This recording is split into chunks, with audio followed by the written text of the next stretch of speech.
As we mentioned earlier, the federal party leaders are wrapping up the week, making their final push before voters head to the polls on Monday. Bloc Québécois leader Yves-François Blanchet was in Shawinigan and had some very harsh words for Canada today. Joining us now is political analyst Raphael Melancon. Good to see you, Raphael. Good evening, Maya. So Blanchet was responding to a question about why he referred to the House of Commons as a foreign parliament that he sits in. And he called Canada, quote, an artificial country with very little meaning. What's the motivation behind this message today?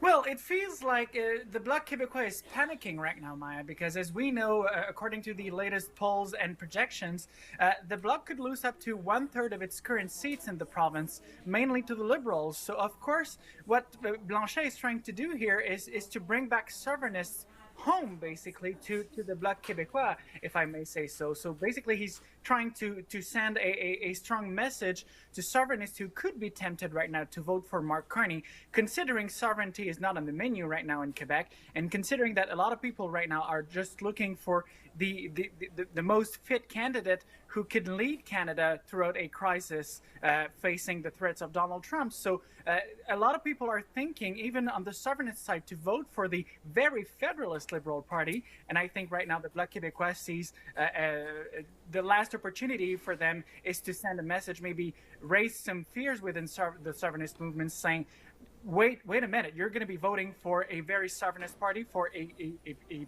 country that is working against Quebec. So of course it's using a scarecrow basically to try and keep people voting for the Bloc Québécois on Monday.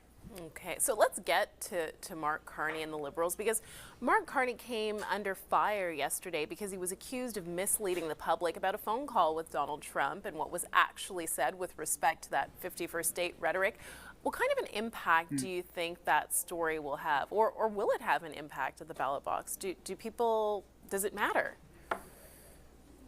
I don't think it will have a major impact because, well, first of all, since the beginning of the campaign, we've seen that the Conservatives specifically try to attack Mark Carney on different angles. And it seems so far that Mark Carney, because he's new, because he's seen in the eyes of many Canadians as the most fit to lead the country against Donald Trump, of course, right now, it seems like Mark Carney has a Teflon coating and that nothing sticks to him, even though they've tried Brookfield, they've tried ethics issues, and now they're trying to say that he's been lying to Canadians about his conversation with Donald Trump.